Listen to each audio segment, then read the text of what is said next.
Marcos 10. Abra em Marcos 10. Nós vamos ficar um bom tempo nessa passagem. Amém? Marcos é fácil. É o segundo livro do Novo Testamento. Mateus, Marcos 10. Amém? Posso ler? Eu quero ler o versículo de 35 a 37 com vocês. Marcos 10, 35 a 37. A palavra diz assim no versículo 35: E aproximaram-se dele Tiago e João, filhos de Zebedeu, dizendo: Mestre, queremos que nos faça o que pedimos. E ele lhes disse: Que quereis que vos faça? E eles lhe disseram: Concede-nos que na tua glória nos assentemos um à tua direita e outro à tua esquerda.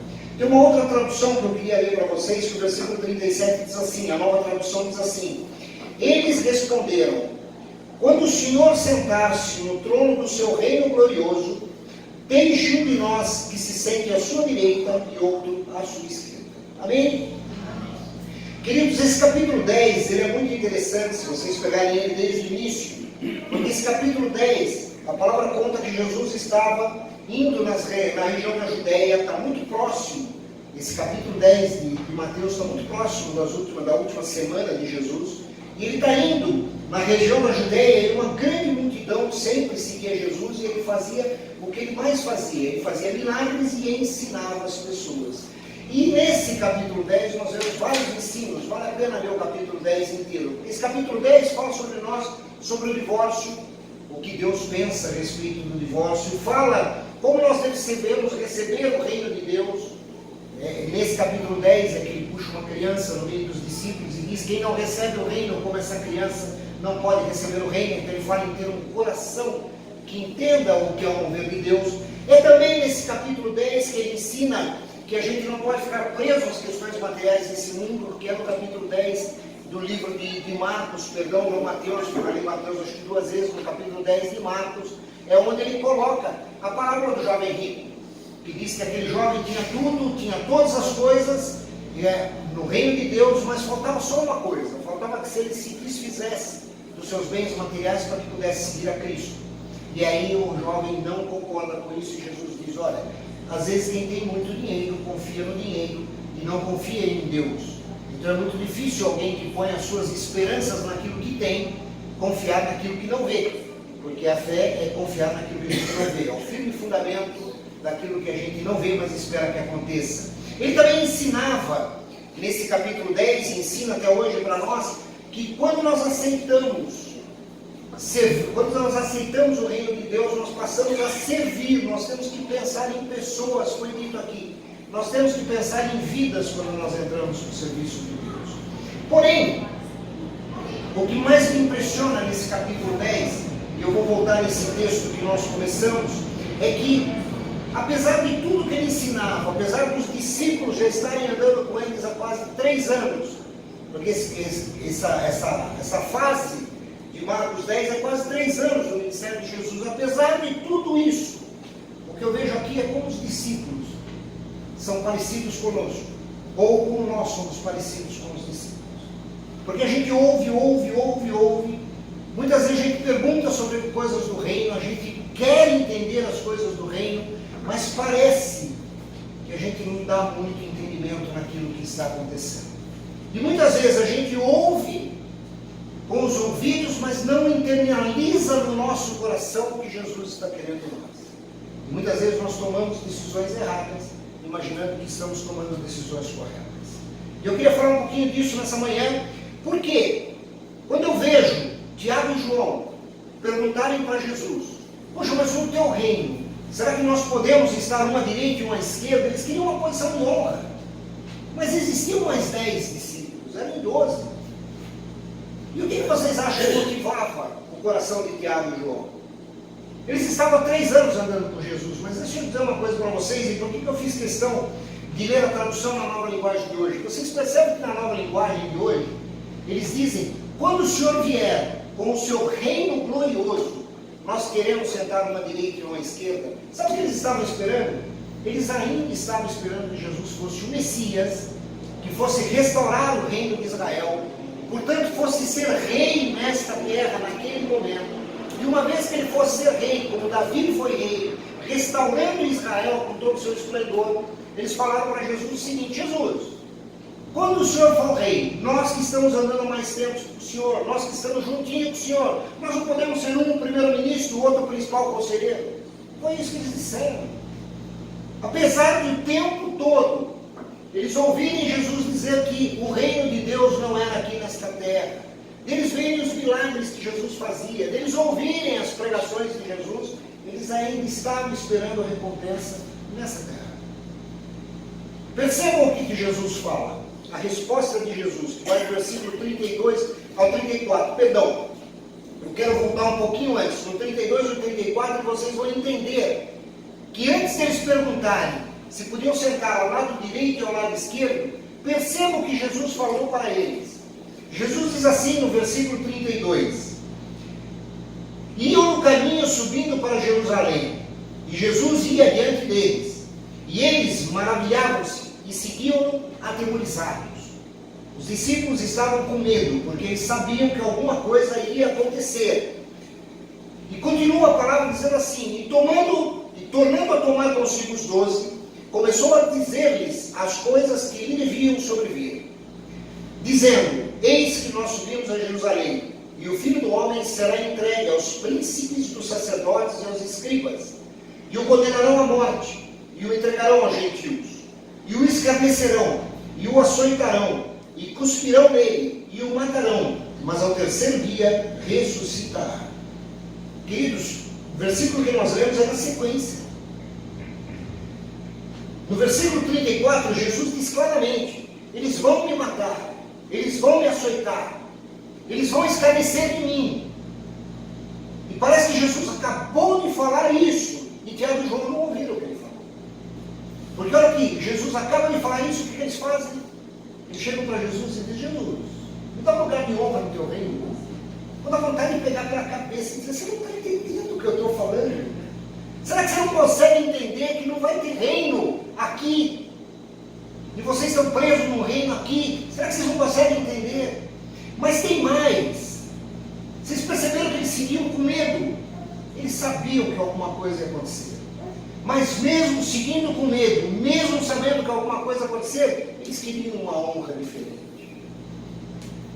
E muitas vezes, queridos, é isso que eu quero falar para vocês, nós precisamos pensar, quando nós falamos demais, ou quando nós estamos no meio de uma situação e respondemos sem pensar as coisas.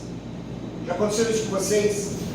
E vocês estarem no meio de uma situação e alguém fala alguma coisa e você, sem pensar, assume um compromisso, fala algo que não devia e se compromete com uma situação. Então, o que eles fizeram aqui, nós às vezes falamos demais. Às vezes a gente fala demais, a nossa boca é muito grande. A gente às vezes fala mais do que deveríamos, porque nós não sabemos dizer sim, sim, não, não. A gente fica muito no talvez, às vezes, para não desagradar as pessoas. Puxa, se eu falar não, não é tão duro de falar, né? Mas se eu falar não para alguém, aquela pessoa vai ficar com raiva de mim. Não, querido, se você falar talvez e depois não cumprir, a pessoa vai ficar frustrada com você. É pior do que magoada, você vai decepcionar a pessoa. Às vezes é preferível falar um não na hora, sabendo que você não vai cumprir. Muitas vezes nós damos respostas sem pensar no contexto da situação, nós damos resposta de qualquer jeito para as situações. E a gente acaba se enrolando. Logo que Jesus diz isso para eles, que eles pedem que Jesus dê a eles um lugar de honra, lá no versículo 38 Jesus responde. Eu acho bacana, Jesus responde com muita classe, com muita elegância, como é Jesus, eu já teria dado na orelha. É por isso que nós somos gente, somos humanos e precisamos aprender a cada dia com Jesus a como evoluir. A palavra diz que nós vamos crescer de glória em glória até a estatura do varão perfeito. Então a gente vai aprender a dominar o nosso gênio, a nossa impetuosidade, a nossa vontade de fazer as coisas em detrimento da vontade dos outros. E Jesus responde para eles assim, no versículo 38 ao 41. Mas Jesus lhes disse: não sabeis o que pedis? Primeira coisa que Jesus diz, ele dá com elegância uma boa resposta. Vocês não estão sabendo o que vocês pedem. Vocês ainda não entenderam depois de 3 anos junto comigo. E ele continua: podeis vós beber o cálice que eu bebo, ou receber o batismo com que sou batizado? Jesus está dizendo para eles: vocês não entenderam que um pouquinho antes eu disse que eu vou ser açoitado, eu vou ser humilhado, eu vou ser colocado em praça pública, eu vou ser motivo de escárnio de todo mundo. Esse rei que vocês acham que eu sou vai ser humilhado e vai ser levado às últimas consequências até a morte. Será que vocês não entendem o que eu estou dizendo? E aí ele dá as respostas. Será que vocês podem aguentar o que eu vou aguentar? E olha o que eles dizem no versículo 39. É isso que eu quero falar com vocês. Muitas vezes a gente responde de qualquer jeito as coisas. Sabe o que eles disseram? 39. Disseram-lhe: podemos. Simplesmente. Conta com a gente, nós podemos aguentar tudo isso. Aqui nós estamos juntos, Jesus. Estamos juntos. O que o Senhor passar, a gente vai passar. E Jesus continua. Tornou-lhe Jesus: bebereis o cálice que eu bebo, e recebereis o batismo com que sou batizado. Já que vocês querem, vocês vão ter. Tiago, o irmão de João, foi o primeiro discípulo a ser sacrificado, a ser morto. Vocês sabem disso. Está ele e Pedro andando junto, e os soldados de Herodes chegam, pegam eles, e ele é morto à espada. E diz que a população ficou muito contente. Ele foi o primeiro mártir. E a população fica muito contente e quer matar todo mundo. E aí sim há o começo da igreja expandido, que aí a igreja sai de Jerusalém e começa a ir para o mundo. E no versículo 40 Jesus ainda diz: quanto porém ao sentar-se à minha direita ou à minha esquerda, não me compreende concedê-lo, porque é para aqueles a quem está preparado. Então, queridos, não é só a gente dizer podemos fazer. Será que nós estamos preparados para fazer? E quando eu trago isso para o nosso dia a dia, na nossa vida pessoal, na nossa vida profissional, na nossa vida em casa, quantas vezes nós estamos no meio de uma situação, seja pessoal, seja profissional, e alguém nos lança um desafio, e só para a gente não dizer: olha, eu vou pensar sobre o assunto, e depois que dou uma resposta mais coerente, de imediato nós dizemos assim: deixa comigo que eu faço. E a gente não faz depois. E aí cria frustração, cria expectativa, cria uma série de coisas. A gente precisa aprender que muitas vezes nós não estamos preparados para tudo. Às vezes é mais prudente dizer: calma, deixa eu analisar a situação, não vou te responder agora. Não, mas eu preciso de uma resposta agora. Bom, se a resposta é agora, é não.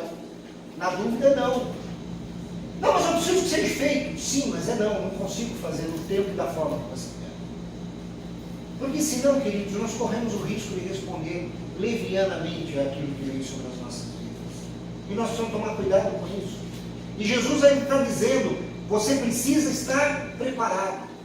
Agora olha o que diz o versículo 41. Ouvindo isso, indignaram-se os 10 contra Tiago e contra João. Guarda esse versículo 41. Só quero dizer uma coisinha antes, que eu vou falar mais dele lá embaixo. Muitas vezes, quando nós somos levianos nas nossas respostas, quando nós assumimos alguma coisa que nós não estamos preparados, nós podemos estar passando por cima de pessoas. E pessoas podem ficar magoadas conosco. Nós temos que tomar cuidado com as nossas atitudes. Jesus repreende Tiago e João de uma maneira muito polida, mas muito direta. E ele tenta ensinar para eles que duas coisas são importantes no reino de Deus. É o nosso comportamento, como nós fazemos com as pessoas que estão ao nosso redor. E Jesus vai ensinar isso para eles depois. Agora, queridos, o que eu queria falar com vocês e quero ressaltar é que muitas vezes nós podemos estar como Tiago e João em várias situações. Porque nós podemos permitir que alguns sentimentos e algumas atitudes brotem do nosso coração que nos levem a fazer exatamente como eles. Por isso que eu digo que os discípulos são muito parecidos conosco, ou nós somos muito parecidos com os discípulos.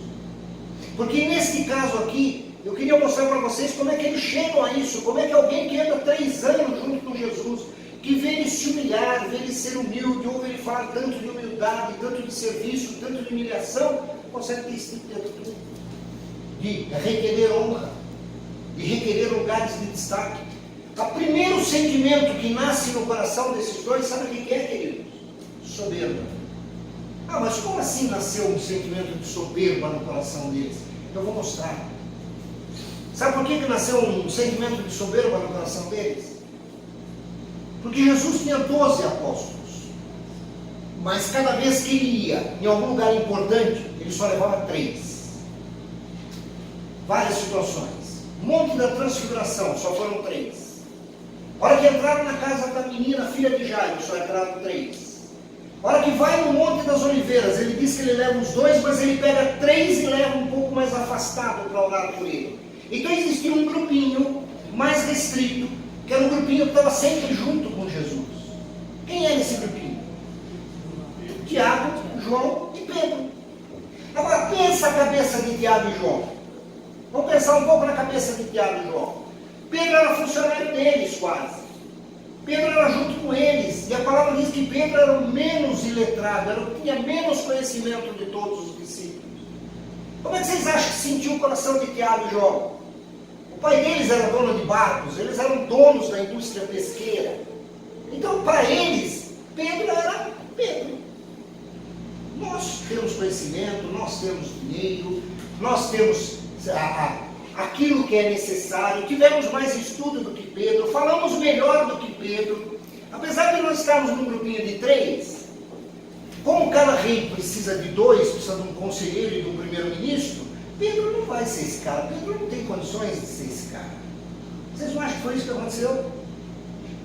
E aí eles se ensoberbecem, eles começam a achar que eles podem. Já que eu estou tão próximo de Jesus, Pedro a gente já tem um milagre. Como nós fazemos parte do grupo restrito, os outros 10 então nem contam. Aqueles 10 ali estão longe, aqueles 10 nunca vão junto com a gente.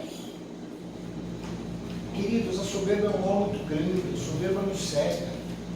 A soberba tira o foco daquilo que é principal nas nossas vidas, a soberba nos leva a ter interpretações enganosas dos fatos. Porque nós estamos mascarados com aquilo que só nós pensamos que podemos fazer. Temos que tomar muito cuidado com isso. Eu não sei se alguém aqui já parou para ver no dicionário o que significa soberba. Mas se não parou, eu vou explicar para vocês que eu peguei uma definição no dicionário. Eu gosto quando a gente pega alguma definição de algumas palavras, porque isso mostra exatamente o que é a palavra.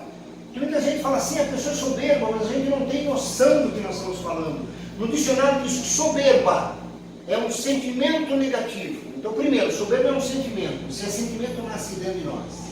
E nós é que o alimentamos. Então, soberba é um sentimento alimentado por nós.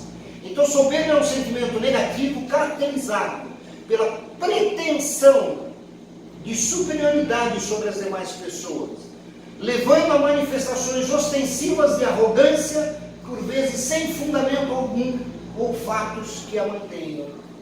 Isso é soberba. Tiago e João estavam soberbos. Eu tenho condições de sentar à direita e meu irmão tem condições de sentar à esquerda. Ô meu querido, e os outros 9 discípulos? E os outros 10? Não, os outros 10.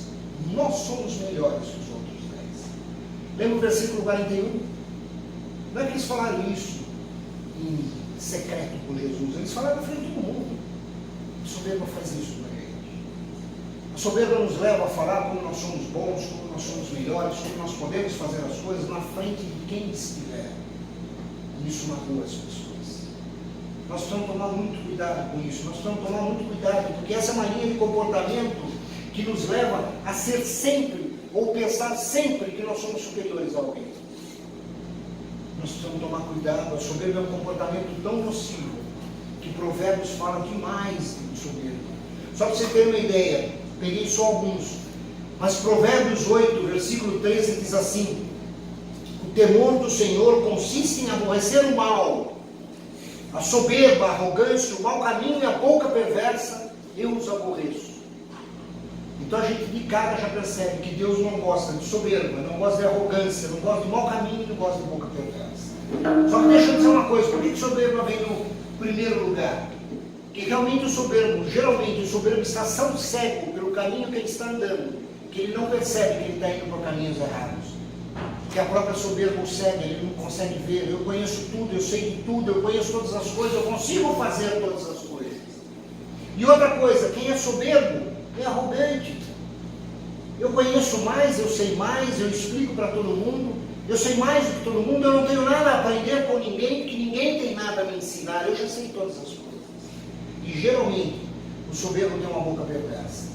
Porque ele não se preocupa quem está na frente dele, ele se preocupa em falar o quanto ele é bom, ele não se preocupa com os outros. Precisamos tomar cuidado, queridos. Quer ver outra de soberba que está em Provérbios? Provérbios 11, versículo 2 diz assim: em vindo a sabedoria, Em vindo a soberba, sobreveio a desonra, mas com os humildes está a sabedoria. Provérbios 16, 18 diz assim: a soberba precede a ruína, e a altivez do espírito a queda. A soberba é uma coisa complicada. Tiago e João estavam soberbos, e eles nem perceberam que eles estavam soberbos, porque eles estavam cegos por aquilo que eles achavam que eles eram na presença de Jesus. Queridos, Paulo compreende muito bem isso, quando ele faz uma advertência aos coríntios, que eles estavam começando, a igreja de Coríntios estava começando a ter a soberba no meio dela. Nós somos uma igreja boa, nós somos uma igreja que anda para frente, nós somos uma igreja fantástica. Apesar do livro de Coríntios, Paulo só batia nessa igreja. E aí ele diz lá em 1 Coríntios, no capítulo 1, nos versículos de 26 a 29, ele diz assim: irmãos, reparai, pois, na vossa vocação, visto que não foram chamados muitos sábios segundo a carne, nem muitos poderosos, nem muitos nobres de nascimento. Pelo contrário, Deus escolheu as coisas loucas do mundo para envergonhar os sábios, e escolheu as coisas fracas do mundo para envergonhar os fortes. E Deus escolheu as coisas humildes do mundo e as desprezadas, e aquelas que não são, para reduzir a nada as que são, a fim de que ninguém se vanglorie na presença de Deus. Queridos, Deus é a fonte de toda a sabedoria. Deus é a fonte de todo o conhecimento. E Paulo está escrevendo aos Coríntios dizendo o seguinte: não tenta ser soberbo. Não tenta, busca a sabedoria em Deus. Ele conhece todas as coisas. Nós não conhecemos absolutamente nada. Então dê a Deus a posição que é de Deus. E sai você do trono da tua vida. Porque se você continuar nesse caminho, alguém está dizendo aqui, você vai ter problemas. Porque o que ele está dizendo aos Coríntios é: vocês perceberam que aqueles que são soberbos e arrogantes não podem ser chamados por Deus? Porque eles não têm coração ensinável, eles não têm coração moldável, eles não conseguem entender a palavra. E quando eles não entendem a palavra, eles não conseguem fazer aquilo que eu peço que eles façam. É isso que a soberba faz conosco, ela endurece o nosso coração. A soberba nos afasta de Deus, queridos, e nos leva a viver a vida segundo o nosso próprio propósito, e não segundo o propósito que Deus espera de nós. Uma vez que entrou a soberba no coração deles, eles puderam responder totalmente sem noção. A gente vê no versículo 39, no comecinho, que o versículo diz: e eles disseram, podemos.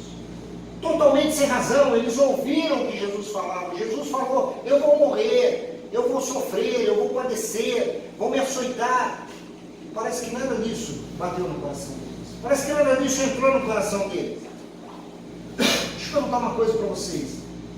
Quantas vezes nós falamos levianamente sobre algumas situações? Quantas vezes nós respondemos de forma leviana a algumas coisas do tipo: será que você pode fazer isso? E nós respondemos: podemos, mesmo sabendo que aquilo vai ser difícil para nós, mesmo sabendo que aquilo não é uma decisão racional. E aí nós ficamos depois: puxa, mas eu não devia ter dito aquilo naquela hora, eu devia ter ponderado melhor.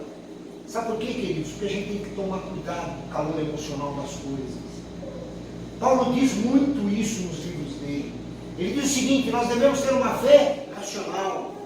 O que é uma fé racional? É uma fé que pensa, é uma fé que entende, é uma fé que sabe que Deus é Deus. Deus não é emoção. Deus não me atende quando eu estou no calor da emoção. Porque quando eu defino fé, o que é fé? Nós falamos um pouquinho antes: fé é um firme fundamento. Se é firme fundamento, não é emoção. Porque emoção, uma hora eu estou, uma hora eu não estou. Então não pode ser firme fundamento. Fé é racional. Eu acredito naquilo que Deus prometeu, porque quem prometeu foi Deus. E Ele é racional. Ele existe. Se eu não creio que Ele existe, como é que eu posso crer na fé? Se eu titubeio, ora Deus está comigo, ora Deus não está comigo, eu estou o quê? Eu estou na minha emoção. E na minha emoção eu vou responder levianamente. Por isso que Paulo diz claramente, quando ele diz em Romanos 12, ele diz: transformai a vossa mente pela renovação. Transformai como? Transformai entendendo as coisas do reino, compreendendo. O primeiro mandamento diz o quê? Quem lembra o primeiro mandamento dado por Deus a Moisés? Lá em Êxodo 20. Amai a Deus de todo o vosso entendimento, de todo o vosso coração, de toda a vossa alma. Tem emoção nisso, queridos? Deus está falando, se apaixonem por mim e fiquem apaixonados por mim. Ele está dizendo, não, creiam em mim. Creiam, porque quando eu creio, eu adoro de todo o meu entendimento, de todo o meu coração e de toda a minha alma. É racional, eu creio e pronto. Eles estavam no calor da situação. Eu acho que eu posso seguir Jesus. Eu acho que eu posso ser um conselheiro de Jesus. Eu acho que eu tenho direito de sentar à direita dele. E quando ele diz, mas você sabe o que você está me pedindo? Eles respondem, eu sei, me põe aí na lista que eu quero sentar à direita. E tem que tomar cuidado com isso. Pessoa soberba, e Tiago e João estavam tão soberbos nessa hora, que eles só queriam lugares de honra. Eles não estavam preocupados com nada, eles estavam preocupados em obter honra. Eu quero ser honrado, eu quero estar ao lado, à direita de Jesus. Nós precisamos tomar cuidado com isso. Isso vale para toda a nossa vida. Vale no emprego, quando a gente diz para alguém, deixa comigo que eu faço esse trabalho. E aí você fala sem se mencionar ou sem pensar no tamanho daquele trabalho. Quantas horas vai levar esse trabalho? O que eu vou gastar nesse trabalho? O que eu vou ter que fazer nesse trabalho? E queridos, fazer de qualquer jeito, qualquer um faz, mas nós temos que fazer com excelência. Nós temos que entregar aquilo que é pedido por nós com excelência, com qualidade. Então nós temos que pensar lá na igreja, Senhor, deixa que eu faça as coisas na igreja, mas como você faz? Você mediu que quer fazer as coisas? Você mediu que quer ter uma vida de serviço na igreja? Você está disposto a isso? Porque algumas coisas você vai ter que abrir mão. Não é simplesmente no calor da emoção dizer, deixa comigo que a gente está junto e faz. Não é assim que funciona. Nós temos que ter compromisso, nós temos que entender as coisas que vêm sobre a nossa vida, nós temos que ter a racionalidade que Deus espera que a gente tenha. Porque senão a soberba, que nós vemos que soberba é um sentimento. Se ela é um sentimento enganoso. E se nós não formos racionais com as coisas que vêm, a soberba entra dentro do nosso coração. Olha como esse cara é estudado, olha como esse cara é bom, olha como esse cara fala bem, fala 3, 4 línguas. Isso vai entrando dentro da pessoa, ao ponto de dizer, poxa, eu sou bom mesmo, olha como eu faço, olha como eu aconteço. Dali a pouco ele virou bom.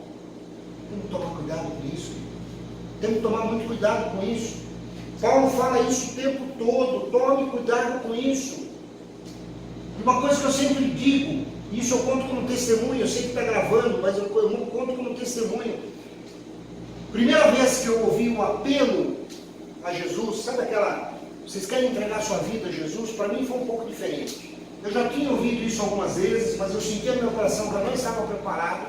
E um belo dia eu fui numa reunião, acho que alguns a conhecem, mas o Natal com certeza lembra do tio Pepe. Eu fui numa reunião do tio Pepe, da Full Gospel, e aí no final da reunião, era hábito deles, no final da reunião, eles faziam a oração de entrega. Eles faziam todo mundo ficar em pé. Alguém lá na frente falava a oração de entrega e pedia para as pessoas repetirem em voz alta. E aí, terminado a oração, não estou aqui questionando o método, não estou aqui falando nada, estou falando o que aconteceu comigo. Terminada a reunião, eles falaram, vem para frente quem fez essa oração pela primeira vez. Foi a primeira vez que eu tinha feito, eu fui para frente. E aí chegou uma pessoa para mim e falou, parabéns, você acabou de entregar sua vida a Jesus. Eu lembro que eu virei para a pessoa e falei, não, como? Eu não tomei a decisão. Não, peraí. Eu fui em lutas para minha casa. Minha esposa não. Minha esposa, aquele dia aceitou Jesus, entregou a vida. Para ela foi uma beleza. Por isso que eu falo de pessoa para pessoa. Talvez ela já estivesse racionalizando isso há muito mais tempo do que eu. Mas eu fui para casa reclamando no carro com ela. Eu falei, eu achei que me enganaram. Eu achei que esse negócio de aceitar Jesus fosse uma decisão minha. E alguém me induziu a falar, e depois que eu falei, eu parabéns, já que você falou pela primeira vez, agora você aceitou Jesus. Não é assim. Para que eu faça as coisas da minha vida, eu tenho que verdadeiramente aceitá-lo. Isso é um pouco da minha formação, eu fiz ciências exatas, então para mim é tudo meio certinho. Eu falei, eu tenho que tomar a decisão, não pode ser minha emoção. Um mês depois, quase, aí sim Jesus me pegou em um culto. Uma pessoa, foi até uma missionária, ela fez o apelo, e aí eu falei, agora sim, agora eu quero. Agora eu quero levantar. Eu não quero levantar porque alguém me disse, vem aqui quem fez pela primeira vez. Eu quero levantar porque eu quero ir lá e dizer, esse Jesus é meu Senhor e Salvador. Mas uma decisão, querido, a gente tem que tomar decisão. Jesus é racional, Jesus não é emocional. Vejam quantas pessoas na Bíblia o aceitaram de forma emocional e depois erraram. Quem aceita racionalmente como nós já erra. Imagina aceitar a emoção, então. E eles aceitaram, ou responderam de forma leviana. Mas teve uma terceira coisa que eles fizeram. Eles faltaram com respeito a outras pessoas. Queridos, Tiago e João mostraram uma total falta de respeito com os outros discípulos. Eles estavam tão soberbos, responderam tão levianamente, que eles não estavam mais nem preocupados com o que estava falando. Imagina vocês andarem 3 anos com uma pessoa. E não é que nem hoje, hein? Você vai numa faculdade durante 3 anos e encontra a pessoa 2, 3 horas por noite. Eles andavam o dia inteiro com Jesus. Eles acordavam de manhã e estavam com Jesus. Caminhavam no deserto, estavam com Jesus. Ia almoçar, estavam com Jesus. Ia jantar, estavam com Jesus. Ia dormir, Jesus estava orando e eles estavam dormindo. Mas eles estavam ali. 3 anos. 3 anos nessa vida. E eles não tiveram a menor noção do que estava falando. Eles não se preocupavam com o que estava falando deles. Eles simplesmente disseram assim, somos melhores que os outros. E eu tenho certeza, porque a palavra diz que os outros ouviram, porque o versículo 41, lembra que eu pedi para vocês guardarem o versículo 41? O versículo 41 diz, e os outros ouviram. Então eles não tiveram nem a noção de falar em baixinho para Jesus. Não, no meio de todo mundo, meu Jesus, nós somos muito melhor que eles. Era nós para sentarmos do teu lado. Queridos, vocês podem imaginar como ficou o coração dos demais? Vocês podem imaginar como estava o coração deles? Vocês podem imaginar essas pessoas que estavam andando junto com eles, dizendo assim, pô, Tiago e João. Pô, nós estamos juntos. Nós passamos fome aquele dia que Jesus fez a multiplicação de pão, porque Jesus só foi multiplicar o pão no final do dia, já estava todo mundo com fome. Pô, a gente estava dentro do barco, olha o barco, e Tiago e João ficaram com tanto medo quanto nós. Eles sentiram as mesmas reações que nós sentimos, e agora eles chegam para o mestre e dizem que são melhores do que nós. Você pode imaginar como ficaram? Queridos, o pior é que nós temos uma tendência de falar mais do que nós devemos. Nós temos uma tendência de muitas vezes abrir a nossa boca no meio de todo mundo, no meio da família, no meio de amigos, no meio do emprego, quer dizer que nós somos melhores que os outros. Nós temos uma tendência muito grande de magoar as pessoas sem perceber que nós estamos magoando. Só porque nós nos achamos melhores. Só porque nós nos achamos que temos a certeza das coisas. Nós conhecemos mais que os outros. Nós sabemos mais que os outros. E eu vou falar por mim. E acho que muitos aqui passaram por isso. Eu lembro que uma vez, depois eu conto esse testemunho, não quero contar a gravação, senão eu vou achar que é tendencioso. Mas várias vezes eu falei com meu pai, eu lembro uma vez que meu pai me disse o seguinte, calma, você tem esse tipo de pensamento que você tem 17, 18 anos.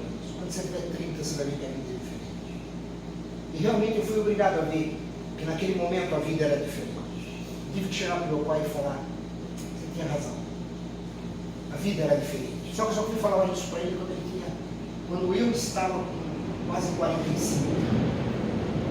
Queridos, não dá chance de falar para quem te ama, que está certo para te dizer alguma coisa. Porque senão pode ser que você não tenha mais chance de dizer isso depois. Muitas vezes o nosso orgulho não deixa a gente falar. Muitas vezes nós sabemos que o outro está certo e que nós é que estávamos errados naquele momento, mas a gente deixa passar.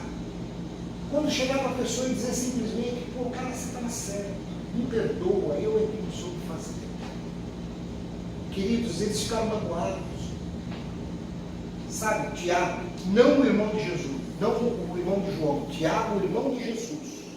E quem escreve o livro de Tiago, que nós temos na nossa Bíblia, não é o irmão de João, é o irmão de Jesus.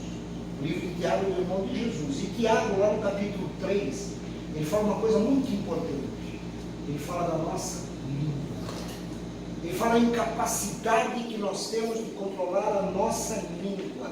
E ele termina o versículo 12, isso eu acho fantástico, ele termina o versículo 12 dizendo o seguinte, quem consegue controlar a língua é um varão perfeito. Ele diz assim: quem tem domínio sobre o que fala, quem sabe o que falar, quem sabe o que falar na hora certa, quem sabe se calar na hora certa é varão perfeito, porque ele não se compromete, ele não fala mais do que deve, ele não vai além do que ele pode, porque ele se conhece exatamente. Tiago e João nos conheciam, eles magoaram outras pessoas, eles entraram magoando profundamente pessoas que estavam do lado dele, pessoas que os amavam, pessoas que talvez, não quando Jesus foi pego, mas talvez um pouquinho antes de Jesus ter sido levado, porque tudo aquilo foi segundo a vontade de Deus. Talvez se eles tivessem sido afrontados no deserto por alguém, eles lutariam juntos, eles dariam a vida um pelo outro. Imagina o coração deles. Paulo fala sobre isso em Efésios. Paulo diz aos Éfesos o seguinte, lá em Efésios 3:29, ele diz assim: não saia da vossa boca nenhuma palavra torpe, e sim unicamente a que for boa para edificação, conforme a necessidade, e assim transmita graça aos que te ouvem. Queridos, olha a importância que nós sabemos falar, olha a importância que nós sabemos nos posicionar, olha a importância de nós entendermos isso. Quando nós falamos, nós devemos falar para abençoar vidas, e não para trazer peso. Não cabe a nós trazer contenda na vida das pessoas, não cabe a nós trazermos mágoa nas vidas das pessoas, nós temos que tomar cuidado. Eu sei que nós somos humanos, eu sei que muitas vezes no calor de uma discussão, no calor de uma afronta, a gente às vezes reage acima do que nós podemos, reage com uma fúria muito grande, mas não é assim que tem que ser. Da mesma forma que nós reagimos com fúria, nós temos que entender que no momento em que a fúria passa, a gente tem que ter a humildade de voltar nessa pessoa e dizer: me perdoe, eu me excedi, eu falei mais do que devia, eu acho que eu exagerei demais. Gozado, eu acho uma forma da gente se desculpar, né?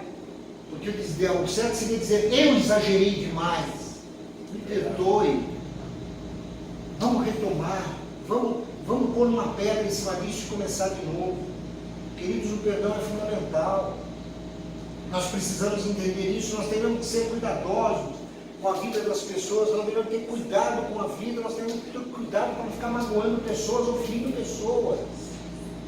Tiago e João, apesar de andarem juntos 3 anos junto com os outros, eles não se preocuparam em magoar, não se preocuparam no que os outros pensavam. Mas sabe, queridos, quando alguma coisa assim acontece na nossa vida, quando alguma pessoa vem e faz alguma coisa dessa e nos deixa magoados, quando alguma coisa acontece, deixa eu dizer uma coisa para vocês: Jesus interfere. Se nós estamos na presença do Senhor, Jesus interfere. E Jesus aqui interferiu. Jesus entendeu o contexto que estava acontecendo, como Ele entende o contexto que acontece na nossa vida, e Ele interfere. Quer ver como Ele interferiu? Vamos voltar lá em Marcos 10, versículos 42 a 45. E a palavra diz assim, logo depois do versículo 41, quando diz que ouvindo isso os outros se indignaram contra Tiago e João, Jesus entra em cena. E ele diz assim, mas Jesus chamando-os para junto de si, disse-lhes: sabeis que os que são considerados governadores do povo, dos povos, têm-nos sob seu domínio, e sobre eles os seus maiorais exercem autoridade. Mas entre vós não é assim. Pelo contrário, quem quiser tornar-se grande entre vós, será esse o que vos sirva. E quem quiser ser o primeiro entre vós, será servo de todos. Pois o próprio Filho do Homem não veio para ser servido, mas para servir e dar sua vida em resgate de muitos. Amém? Querido, Jesus precisou intervir. Sabe a primeira coisa que Jesus faz? Jesus chama todos para perto de si. Primeira coisa, a hora que ele viu que estava todo mundo magoado, a hora que ele viu que estava todo mundo ali meio em conflito, ele falou: opa, vem todo mundo perto. Sabe o que isso me mostra, queridos? Que quando nós estamos magoados com uma situação, nós precisamos convidar Jesus a intervir no meio daquela situação. Porque só Ele pode reunir novamente, só Ele pode trazer vida, só Ele pode trazer paz naquela situação. O que Jesus fez ali é chamar os discípulos e dizer: pessoal, vem cá, vocês não entenderam, nós temos que ter padrões diferentes do mundo. O mundo deixa os outros magoados, o mundo age dessa maneira, mas nós precisamos entender que entre nós não é assim. Nós precisamos saber perdoar. Perdoem o que Tiago estava falando, perdoem o que João estava falando, eles não estão entendendo o contexto. Jesus intervém naquela hora porque ele diz o seguinte: vocês têm que perdoar, porque se não perdoar vai criar raiz de amargura. Então Jesus não deixa criar raiz de amargura, Jesus imediatamente entra na situação. O que isso fala para nós, querido? Se nós um dia discutirmos com alguém, tivermos uma contenda com alguém, vai aos pés de Jesus. Não deixa aquilo criar raiz de amargura no teu coração. Não deixa aquilo crescer dentro de você. Põe na mão de Jesus e diz: Jesus, está difícil, o que eu ouvi está difícil. Ou o contrário, o que eu falei foi difícil. Mas me ajuda porque eu preciso recompor essa situação. Eu não posso deixar criar nem raiz de amargura, nem no meu coração, nem em quem eu falei. Transforma a minha vida. Nós temos que entender, Jesus fez isso com os discípulos, ele não deixou passar um segundo. Assim que ele percebeu o problema, ele reuniu todos. E queridos, o perdão é uma coisa tão importante na nossa vida, que quando Jesus ensina a oração do Pai Nosso, lá em Lucas 11, 2-4, ele fala sobre o perdão. E às vezes a gente tem essa oração tão colocada, tão dentro de nós, por causa de raízes católicas, e a gente muitas vezes ora de forma automática, que a gente não para ver o que está sendo dito na palavra. Prestem atenção no que Jesus diz quando ele ensina a orar. Ele diz assim: então ele nos ensinou, quando orares, dizendo: Pai, santificado seja o teu nome, venha o teu reino, e o pão nosso cotidiano dá-nos de dia em dia. Perdoa-nos os nossos pecados, vírgula, pois também nós perdoamos a todos os que o devem, e não nos deixe cair em tentação. Queridos, essa vírgula é complicada. Eu não gosto muito dessas vírgulas, pois, mas, porém, na Bíblia é complicado. Porque às vezes a Bíblia vem com um texto que você fala: é para mim. Aí de repente vem uma vírgula e vem: porém, entre vocês não sejais assim. Mas aqueles que agem assim estão errados. Pois não é assim que Deus espera que vocês façam. Já perceberam que a Bíblia é assim? Às vezes você fala: ui, e um texto que eu gostei? E aí vem um porém do lado desse texto. Está aqui, queridos. Senhor, cada vez que nós oramos o Pai Nosso, nós estamos dizendo: Senhor, perdoa os meus pecados, porque eu também sou capaz de perdoar quem peca contra mim. Vou dar uma palavra. Deixa eu dizer uma coisa para vocês, eu falo sempre isso. Hoje é dia de cura. E quando Deus traz uma palavra dessa, é dia de reconciliação, é dia de cura. Talvez Deus esteja falando para alguém: está na hora de você perdoar, está na hora de você exprimir, liberar perdão. Não importa se a outra pessoa vai aceitar ou não perdão, porque a palavra diz o seguinte: perdoa. Se a outra pessoa vai aceitar ou não o perdão, é um problema dela com Deus. O teu papel, o nosso papel é dizer: perdoa-me, eu errei. Ah, você errou mesmo? Perdoa, eu errei. Não tem justificativa. Pecado não tem justificativa. Não se justifica do pecado. Errou e pronto. Não tem justificativa, eu vou justificar para quê? Uma vez eu ouvi uma frase que eu achei muito interessante, que diz assim: jamais se justifique. Os inimigos não aceitarão sua justificativa, e os amigos não precisam dela.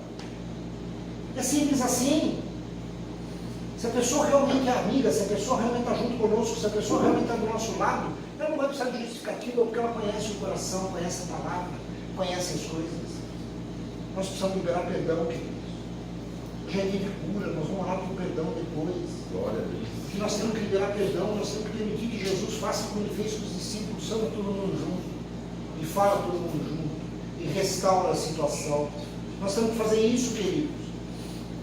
Não dá para nós deixarmos essas raízes de amargura crescerem na nossa vida por bobagem, por palavras lançadas. Nós temos que cortar isso em nome de Jesus, para que nós possamos viver a plenitude. Sabe por que Jesus precisou fazer isso? Porque eles iam dominar o mundo, esses discípulos. Vocês lembram uma das cartas que está escrita lá? Eu não lembro qual carta que é, não vou lembrar agora, está no Novo Testamento, tá? É uma das cartas de Paulo, depois vocês procurem qual que é. Mas tem uma das cartas de Paulo que diz assim: aqueles que colocaram fogo no mundo chegaram até nós. Eles incendiaram, 12 homens incendiaram o mundo com a palavra incendiar o mundo. A ponto da palavra dizer, aqueles que estão incendiando o mundo estão chegando até nós. Só que Jesus sabia, eu preciso restaurar eles têm que ser amigos, eles têm que estar juntos, eles têm que sentir o que cada um sente. Isso é o que Jesus faz conosco. Creia, Jesus jamais vai deixar que uma situação nos magoe se nós formos aos pés dele.